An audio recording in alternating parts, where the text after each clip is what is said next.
semiología de los trastornos de glándulas paratiroideas y que están unidos a los trastornos de calcio, magnesio y fósforo. Siguiente. Hay que recordar que la homeostasis de calcio y fósforo depende de la acción de tres hormonas que son llamadas las hormonas calciotropas o calciotrópicas. La hormona paratiroidea, el calcitriol y la calcitonina. Y actúan en estas tres hormonas calciotropas, actúan en tres lugares: intestino, hueso y riñón. Ya podemos ver si hay problema con alguna de estas tres hormonas o con alguno de estos tres sistemas, ¿no? Intestino, hueso y riñón, va a haber problemas con el calcio, fósforo y magnesio. Siguiente. La paratormona es secretada por las paratiroides en respuesta a varios estímulos, siendo el principal el descenso del calcio plasmático, que es detectado por el receptor sensor de calcio. El CARS es Calcio Receptor Sensor, ¿no? Está en inglés. La paratormona secretada aumenta la calcemia mediante tres mecanismos. El CARS detecta una caída del calcio plasmático, aumenta la secreción de paratormona y entonces ocurre tres mecanismos: aumento de la reabsorción ósea, aumento de la absorción intestinal de calcio y aumento de la reabsorción tubular en los túbulos distales y colectores del riñón, ¿no es cierto? Siguiente. El calcitriol. Ya vimos la paratormona, ahora vamos a ver el calcitriol, que es la 1,25 de hidroxivitamina D. También tiene un receptor de vitamina D, el VDR. Acuérdense que teníamos los CARS, ¿no? Los detectores de calcio. El VDR, el receptor de la vitamina D, se encuentra en muchos tejidos y los implicados en la homeostasis, el equilibrio del metabolismo fosfocálcico son, que hemos dicho, intestino, riñón, hueso y la paratiroides. El intestino, riñón y hueso aumentan la absorción de calcio y fósforo. En el hueso aumenta la resorción ósea.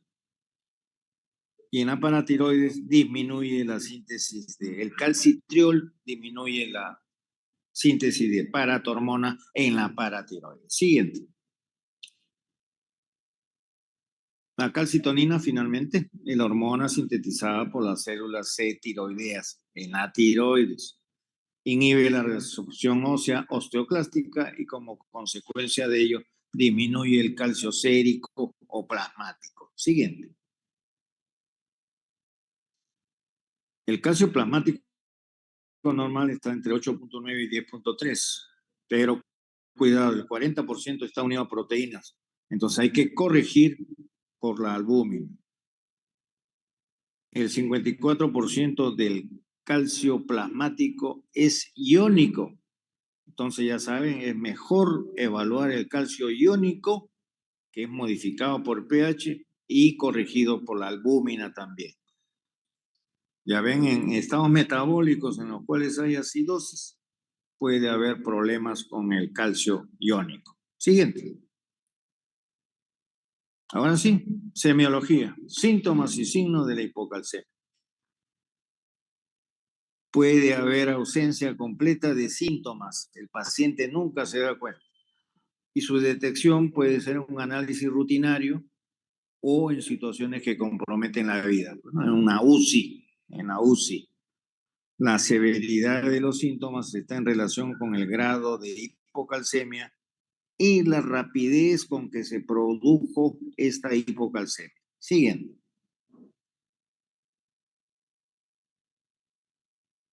Síntomas y signos neuromusculares y del sistema nervioso central. Las parestesias, los hormigueos, las hincaditas. La tetania, los signos de Chopsteck y Trousseau, que ya los conocen ustedes por el primer capítulo. Pero estos dos signos no son específicos, por si acaso. La tetania es infrecuente con calcio ionizado superior a 4.3. La hipocalcemia extrema puede producir espasmo laríngeo, insuficiencia respiratoria, falla cardíaca y muerte. No se olviden, la hipocalcemia extrema. Otros síntomas y signos son debilidad de la musculatura proximal. Los músculos proximales le impiden a ese paciente, tienen problemas para subir escaleras, por ejemplo. Puede haber aumento de la presión intracraneal con papiledema, hipertensión endocraneana. Puede haber convulsiones por hipocalcemia, manifestaciones extrapiramidales, ¿no? Temblores, por ejemplo, con contracturas musculares. Una hipocalcemia puede simular un estado depresivo, un estado ansioso, lloriqueo frecuente por la inestabilidad emocional, confusión y puede llegar hasta psicosis. Siguiente. Los epónimos ya dijimos, Chostek, František Chostek, un checo, ¿no? De la República Checa. La contracción de los músculos faciales en respuesta a la percusión del nervio facial con los dedos. Ese tic que se produce. Y el signo de Armand Trousseau o de Nathan Weiss. Acá es la lucha constante ya de los primeros años del siglo XIX entre la semiología francesa y la semiología anglosajona. El signo de Trousseau o de Weiss, Trousseau lo conocemos los peruanos y Weiss conocen más los norteamericanos, por ejemplo. Es espasmo carpopedal después de mantener inflado el manguito de la presión arterial durante 3 minutos por encima de la presión sistólica. O sea, hacemos desaparecer la presión sistólica, tomamos 13 minutos, hacemos pasar 3 minutos y va a haber un espasmo carpopedal, ¿no? Los dedos se encogen, ¿no? Como una supuesta parálisis. Yo siempre digo, en la emergencia muchos después de intoxicaciones alcohólicas venían gritando y llorando que iban a tener un ACV, ¿no? Porque se les estaba paralizando todo y había signos extrapiramidales además del espasmo carpopedal. Siguiente. En la hipocalcemia a nivel cardiovascular puede afectar la contracción del músculo cardíaco y producir insuficiencia cardíaca congestiva. También hace que la digoxina sea menos efectiva. En el electrocardiograma que podemos ver en la hipocalcemia, prolongación del QT, cambios inespecíficos de la onda T y arritmias, ¿no? Esos cambios inespecíficos de la onda T nos podrían hasta confundir con un infarto de miocardio. A nivel gastrointestinal hay retortijones, ¿no? Un dolor abdominal tipo cólico. En la piel que podemos ver es una piel seca con eczema y uñas quebradizas, ¿no? En las faneras. A nivel ocular, en los ojos puede haber cataratas en caso de hipocalcemias severas, moderadas a severas. Siguiente. Doctor, disculpe, voy a crear otra reunión porque faltan 2 minutos para que se acabe. Por favor, le espero entonces, usted me avisa. Ya. Receptores sensores de calcio, ¿no? El CARS, ¿no? Otra causa de paratormona disminuida es la destrucción de la glándula paratiroides por radiación, ¿no? Por tratamientos radioterápicos para otros cánceres, por ejemplo, para cáncer en general, del área del cuello, cráneo, cuello y tórax. Por ejemplo, linfomas. Otra causa de paratormona disminuida es la infiltración de la glándula, ¿no? Por metástasis, infiltración de la glándula paratiroides por metástasis de cánceres a distancia, ¿no? Y por enfermedades sistémicas crónicas, tales como la sarcoidosis, la amiloidosis, la hemocromatosis y la enfermedad de Wilson, que deben acordarse por gastroenterología, ¿no? Otras causas de paratormona disminuida tenemos en enfermedades genéticas. Nuestros padres, nuestros abuelos nos transmiten genes también defectuosos que puede dar lugar a alteraciones en el desarrollo de las paratiroides, alteraciones en la síntesis o la función de la paratormona y finalmente mutaciones del gen receptor sensor de calcio. Otras causas de paratormona disminuida son la hipomagnesemia, junto a la disminución de la secreción de paratormona, y la hipocalcemia neonatal por hiperparatiroidismo materno. Ya se acuerdan, ¿no? Que madre con hipertiroidismo puede dar niño o hijo con hipotiroidismo. Lo mismo pasa si la madre es hiperparatiroidea, su hijo puede nacer con hipocalcemia severa. Siguiente.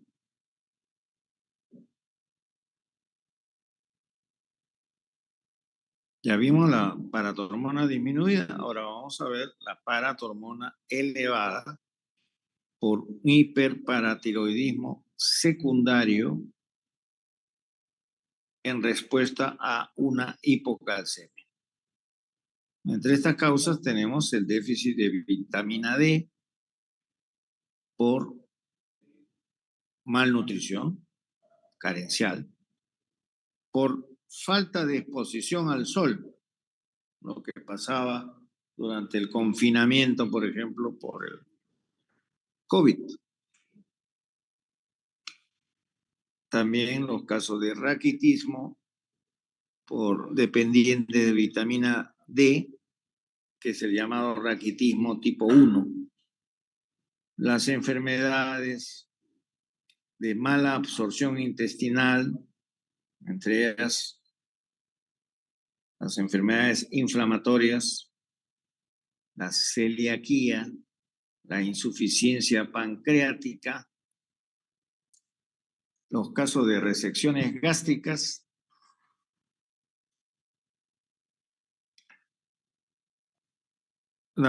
tenemos paratormona elevada por resistencia a la vitamina D.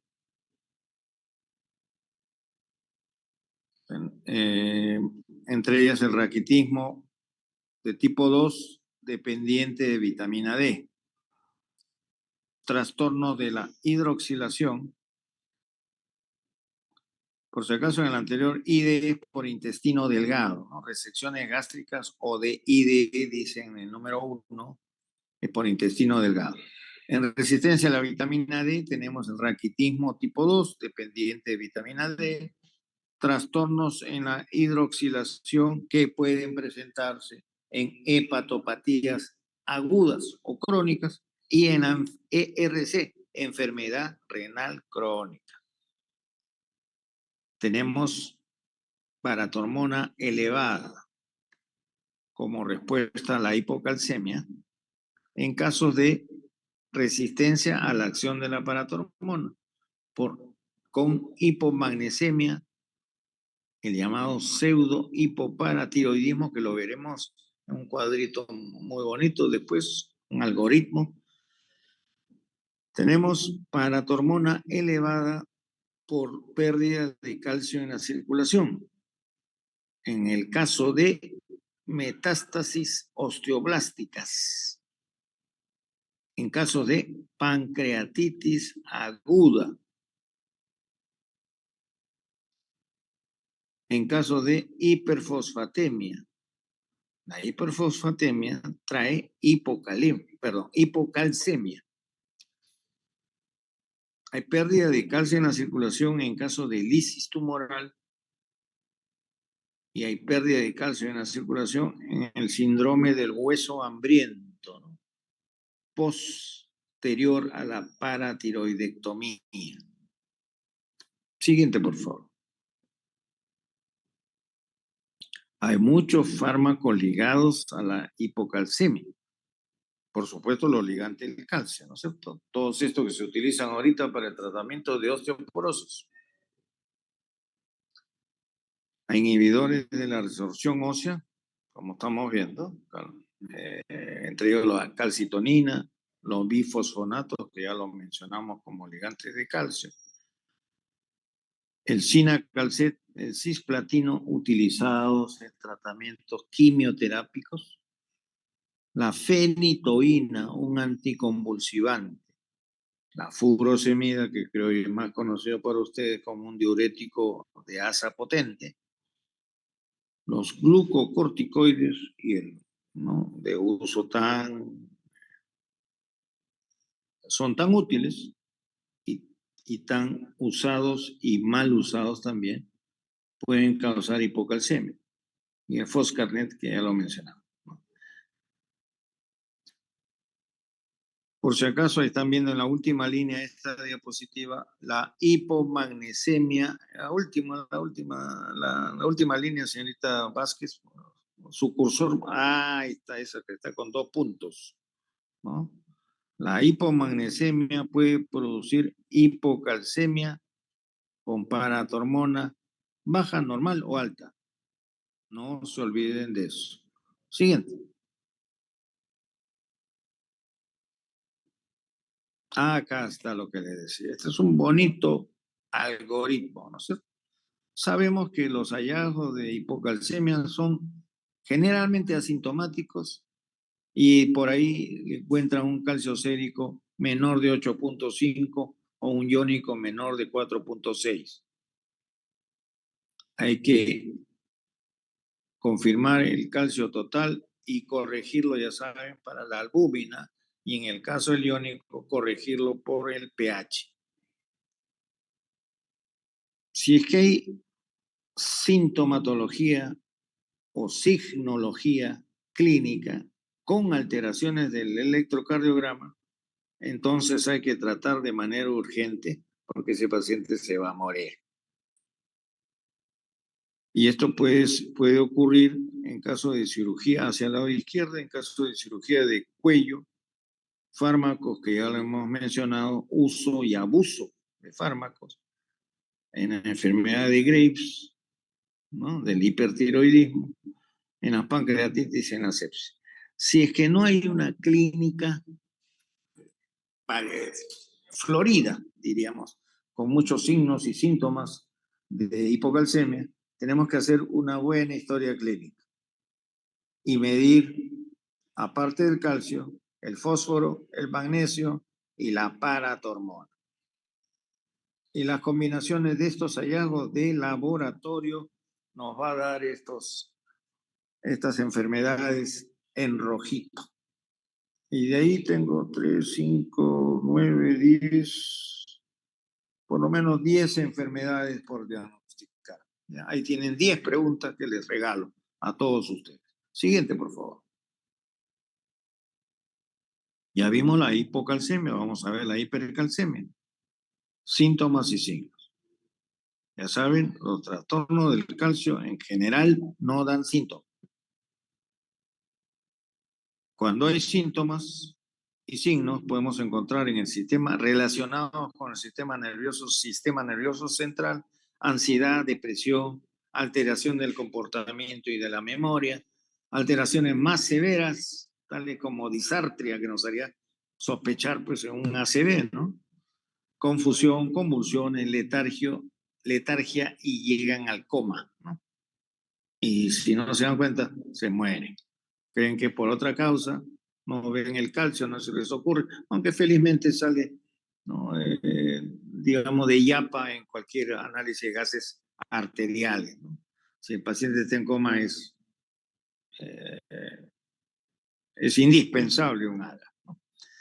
En el sistema nervioso periférico, ¿qué podemos ver? Debilidad muscular y disminución de los reflejos óseos tendinosos, ¿no es cierto? Entonces, hay problema en la motoneurona, me van a decir ustedes. Puede ser una hipercalcemia. Siguiente. A nivel gastrointestinal, estreñimiento, náuseas y vómitos. ¿Por qué? Por disminución de la motilidad intestinal en caso de hipercalcemia.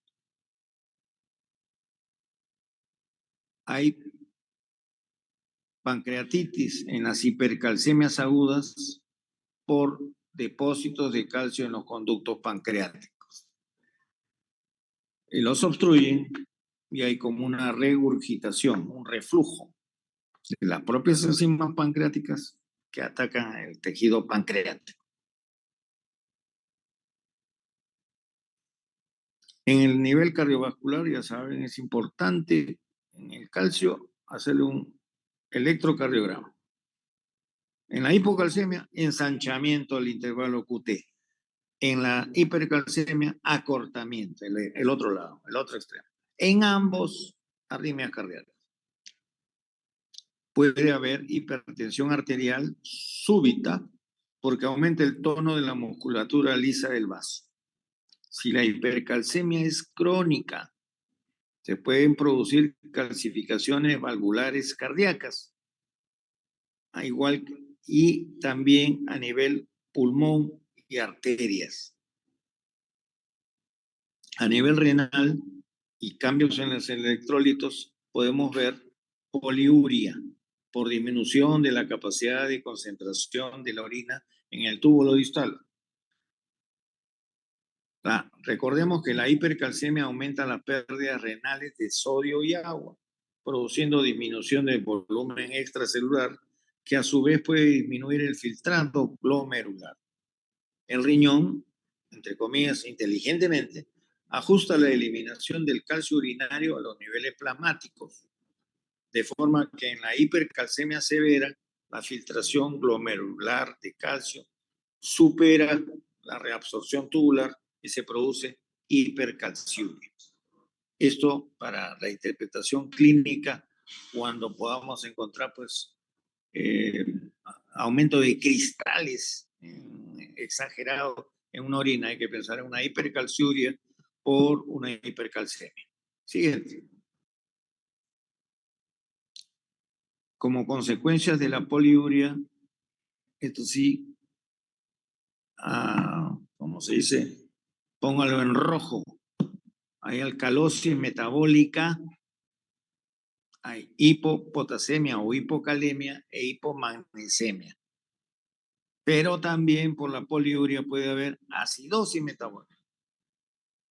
Por otro mecanismo, que es el de bicarbonaturia en el hiperparatiroidismo. La poliuria, que produce una hipercalcemia, al revés, perdón, una hipercalcemia que produce una poliuria puede dar alcalosis metabólica y acidosis metabólica. No se olviden de eso. La hipercalcemia aguda puede producir foco de necrosis tubular. Por ejemplo, el abuso de gluconato de calcio en muchos pacientes, ¿no? Voy a ponerme vitaminas. Inclusive durante la pandemia del COVID había tratamientos en que se aplicaba gluconato de calcio para mejorar el sistema inmune. Supongo, no conozco directamente, que ha habido muchos casos de hipercalcemias agudas con necrosis tubular renal. En la hipercalcemia crónica puede haber nefrocalcinosis, litiasis renal, diabetes insípida nefrogénica en más del 20% de los pacientes, acidosis tubular renal tipo 1 o distal. La hipercalcemia puede producir insuficiencia renal dependiendo de la severidad y duración de la hipercalcemia. En la mayoría de los casos se trata de una enfermedad renal aguda, funcional, en la cual la disminución del filtrado glomerular está mediado por vasoconstricción y contracción del volumen inducidos por la natriuresis, la poliuria.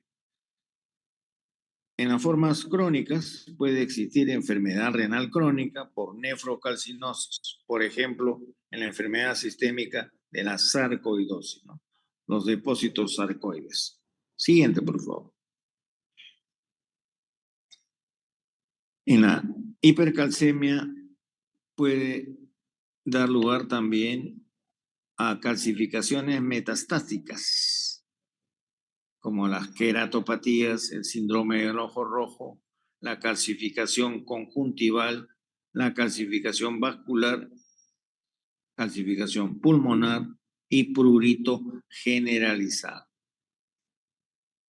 Cuando la hipercalcemia trae una paratormona elevada, puede haber osteitis fibrosa, anemia y también se observan artralgias y condrocalcinosis. Siguiente.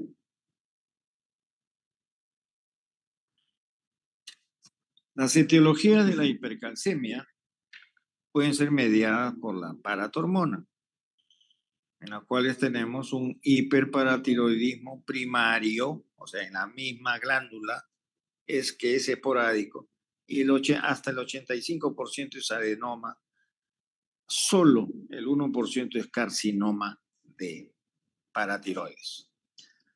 Hay hiperparatiroidismos en síndromes familiares, ¿no? Que son los MEN, o en inglés está ahí, ¿no? Neoplasias endocrinas múltiples tipo 1 o neoplasias endocrinas múltiples tipo 2A. Tenemos también casos de hiperparatiroidismo familiar aislado, o sea, no asociado a otras neoplasias endocrinas. Tenemos un hiperparatiroidismo terciario, que es el hiperparatiroidismo secundario a una enfermedad renal crónica. Eso es lo que llamamos, por eso, hiperparatiroidismo terciario, entre comillas. Y también puede producirse post-trasplante renal. O sea, una hipercalcemia mediada por paratormona en los trasplantados renales, inmediata. Siguiente. La hipercalcemia no mediada por la paratormona. Tenemos la hipercalcemia tumoral, los fármacos y las enfermedades granulomatosas, entre ellas nuestra conocida tuberculosis. En las hipercalcemias tumorales pueden estar mediadas por el receptor a paratormona o por secreción ectópica de paratormona. Por ejemplo, el carcinoma epidermoide de pulmón, el carcinoma de células escamosas en tumores de cabeza y cuello, esófago, hipernefromas, ovario, cervix, el cáncer de útero, colangiocarcinoma y los bipomas, ¿no?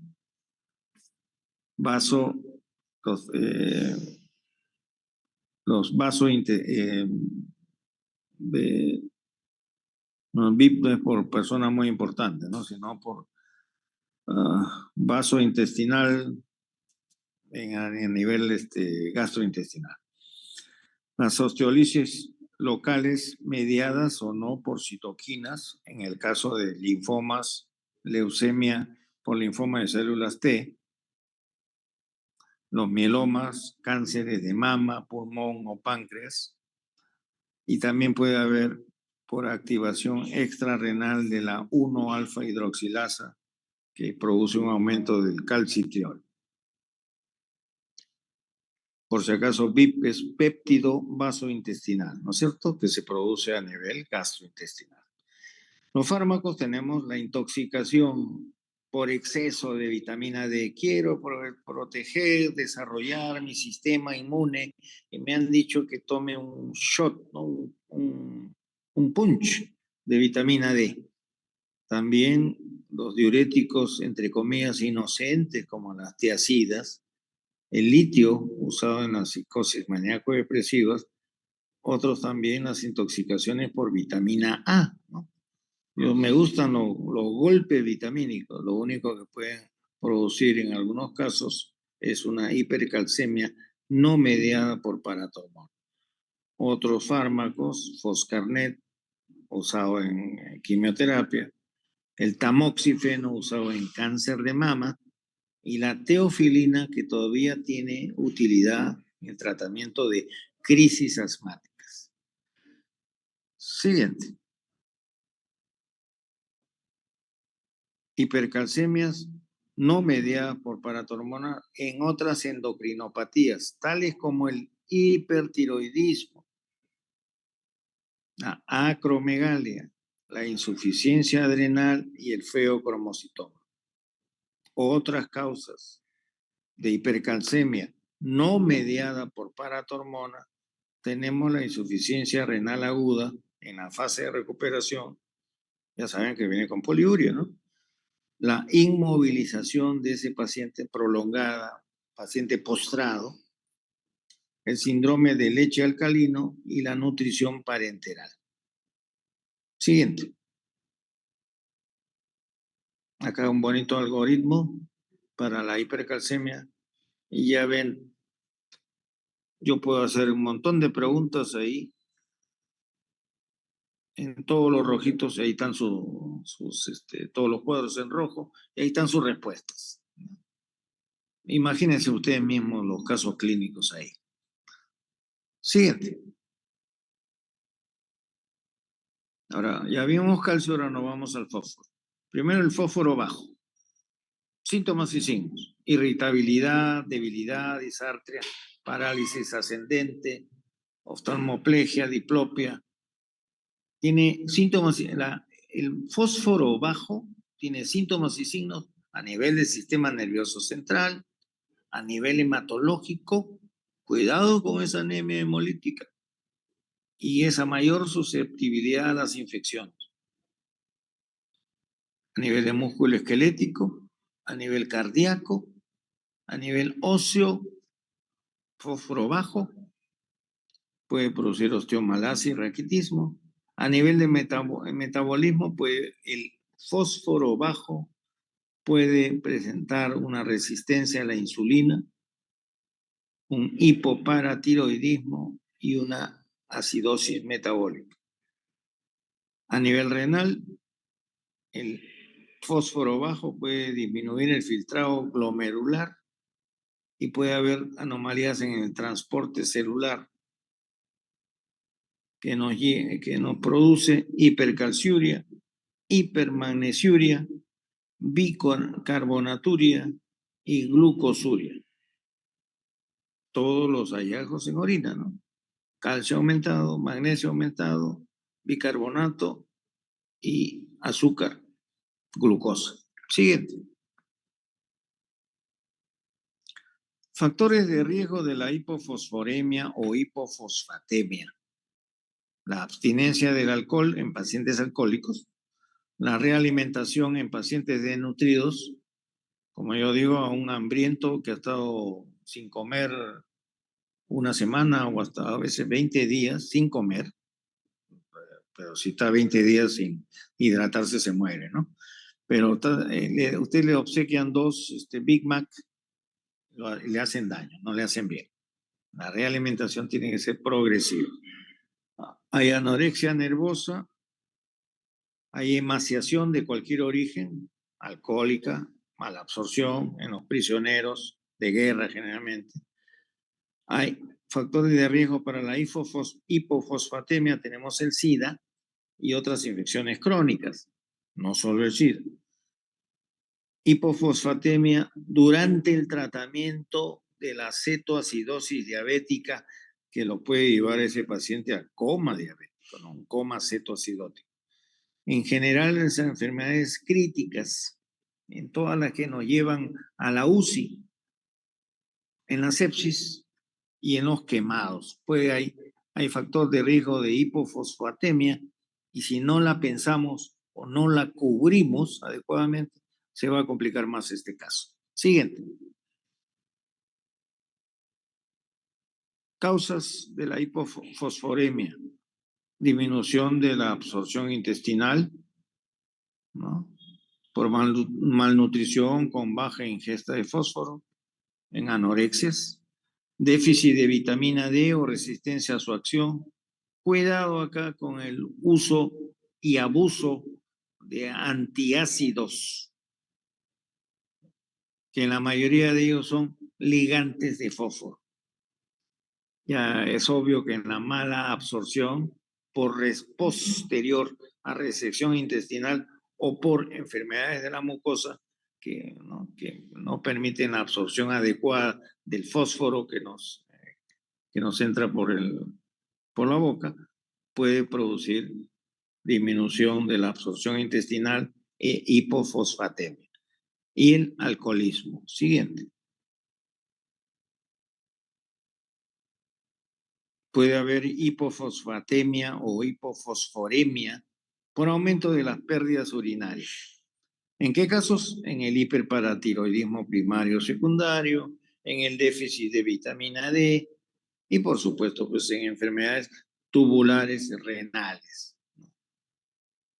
en la osteomalacia oncogénita, en la cetoacidosis diabética, en la acidosis metabólica y en la acidosis respiratoria, en la expansión de volumen excesiva. ¿Qué quiere decir? No está deshidratado y le pasamos 3 litros de solución salina, por ejemplo. Podemos producir una hipofosfatemia severa. Otros fármacos, como la calcitonina, diuréticos, no se olviden, tiacida y furosemida, los esteroides o corticoides y los esteroides que usan los bodybuilders, ¿no? Todos los que les gusta lucir sus músculos, el bicarbonato, los quimioterápicos, los antirretrovirales que se usan en los tratamientos, ¿no? para el SIDA, los aminoglicosios, un antibiótico para vías urinarias en general, que es mal usado, ¿no? Abusado, diría yo. Los anticonvulsivantes, no se olviden de la fenitoína, el hierro parenteral, ¿no? Para corregir anemias deficientes en hierro, ¿no? Y el trasplante renal. Ya hemos mencionado otra vez el trasplante renal. Siguiente. Otra causa de hipofosfatemia o hipofosforemia tenemos por el paso repentino al espacio intracelular. ¿En qué casos? Alcalosis respiratoria aguda, crisis blástica leucémica, en la recuperación de la acidosis metabólica, ya lo dijimos, ¿no? La cetoacidosis, ¿no es cierto? Diabética es una acidosis metabólica. En la recuperación de la hipotermia, en los síndromes de realimentación en malnutridos extremos, ¿no? En la hiperventilación, en casos de sepsis, intoxicación por salicilatos, alcoholismo, pánico, ¿no? que hiperventilan, en la encefalopatía hepática. El aumento de los azúcares en la sangre puede hacer que el fósforo pase al espacio intracelular, los tratamientos con insulina, el síndrome del hueso hambriento tras paratiroidectomía y las catecolaminas, ¿no es cierto? Adrenalina, noradrenalina. Siguiente.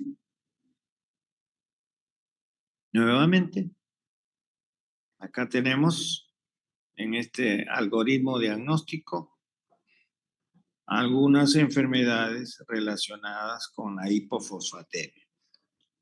Por ejemplo, estamos viendo ya el Fanconi, que ya ahí están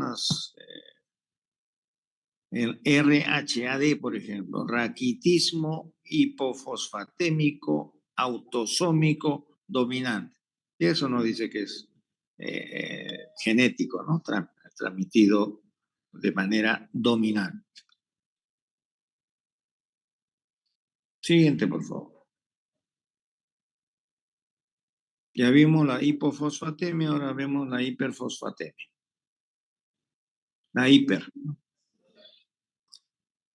¿Qué causa tenemos conocida? La disminución de la excreción del fósforo en enfermedad renal crónica, falla renal aguda, hipoparatiroidismo y en el pseudo hipoparatiroidismo, que ya lo definimos en una diapositiva anterior de la otra clase, en acromegalia, la calcinosis tumoral por problemas ya ven, de genéticos y el uso de los bifosfonatos de moda para el tratamiento de osteoporosis. Otra causa de hiperfosfatemia tenemos la administración exógena de fósforo. En la ingesta de fósforo, en los enemas, en la administración intravenosa. Otra causa de hiperfosfatemia o hiperfosforemia, tenemos la redistribución del fósforo por acidosis respiratoria o metabólica, el síndrome de lisis tumoral, la rhabdomiolisis, la anemia hemolítica, el estado catabólico, la hipertermia maligna y la hepatitis fulminante. Siguiente. Síntomas y signos de hipomagnesemia. Ya están viendo espasmo carpopedal, ¿no? Les recuerda algo al calcio, ¿no? Algún problema con el calcio. Convulsiones, debilidad, hiperreflexia. Tiene mucho. Pero acá se dan cuenta nistagmos vertical. Eso no se ve en los casos de problemas con el calcio en el fósforo, ¿no? En la hipomagnesemia. Prolongación del QT, ya vimos en la hipercalcemia. Depresión del ST y arritmias ventriculares, nos podríamos hacer pensar en un infarto de miocardio agudo y de repente dándole un poquito, corrigiendo el magnesio, podemos mejorar este electrocardiograma sugerente de isquemia miocárdica. En síntomas y signos metabólicos tenemos la hipomagnesemia, se asocia a hipocalcemia, hipocalemia y resistencia a la insulina. Síntomas y signos de hipomagnesemia en el sistema esquelético, en el soma, ¿no? Sistema osteomio articular, tenemos retraso en el crecimiento y la fragilidad ósea, ¿no? Los huesos se rompen, son muy frágiles. Siga. Siguiente, por favor.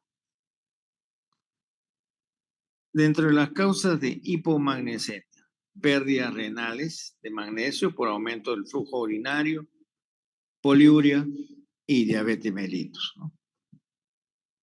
Por disminución de la reabsorción tubular renal, en los casos de expansión de volumen, hipercalcemia, Bartter, Gittelman y todo lo que están viendo ahí. No se olviden del alcoholismo, ¿no? Fósforo y magnesio relacionados con el alcoholismo. Post-trasplante renal, también problemas con el fósforo, el magnesio, el calcio.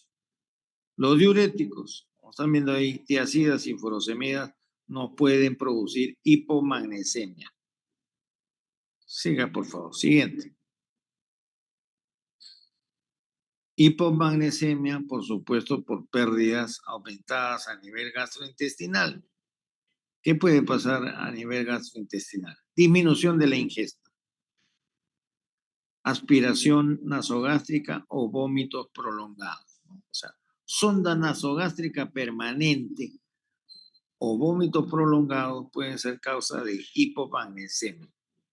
Las diarreas agudas y las diarreas crónicas, las fístulas intestinales y biliares, por supuesto que la mala absorción, el cortocircuito quirúrgico o el shunt, ¿no?, de intestino delgado, la pancreatitis aguda, la hipomagnesemia primaria y los inhibidores de la bomba de protones, que no recuerdo, ¿no es cierto?, nuestros omeprazoles, muy utilizados, muy abusados en el tratamiento de gastritis y úlceras.